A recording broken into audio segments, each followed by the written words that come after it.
আবারও তোমাদের সামনে নিয়ে চলে এসেছি ছোট্ট একটি মিনি ব্লগের সাথে। তো সকালবেলায় চাটা খেয়ে দেখো সকাল সকাল আজকে রান্না করতে বসেছি, কারণ আজকে একটু তাড়া আছে। তো দেখো আজকে নিয়েছি হচ্ছে রুই মাছ। তো রুই মাছ বেছে ধুয়ে দেখো ভাজতে শুরু করে দিয়েছি। আর এদিকে এসেছে ইট, কারণ বর্ষার সময় ইট আগে ফেলা হয়নি তো ঘরটা হবে বলে।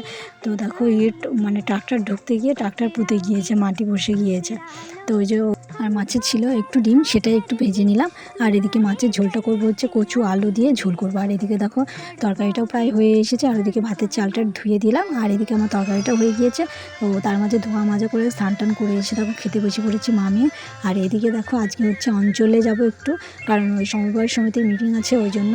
তো মেয়েও যাবো করছিল, মেয়েকে আর স্কুলে দিয়ে পাঠায়নি ওই জন্য। তো দেখো চলে এসেছি। আর এই পুচকিটার সাথে আমার মেয়ে খেলা করছে। আর এদিকে দেখো এই অঞ্চলে এসে দাঁড়িয়ে পড়েছি, মানে মিটিং যে করবে ট্রেনারই এখনও এসে পৌঁছায়নি। তো অনেক দেরিতে ট্রেনার এসে পৌঁছালো। দেখো আমরা সবাই মিলে বসে আছি। আর উপরে বসতে দিয়েছে, প্রচণ্ড গরম।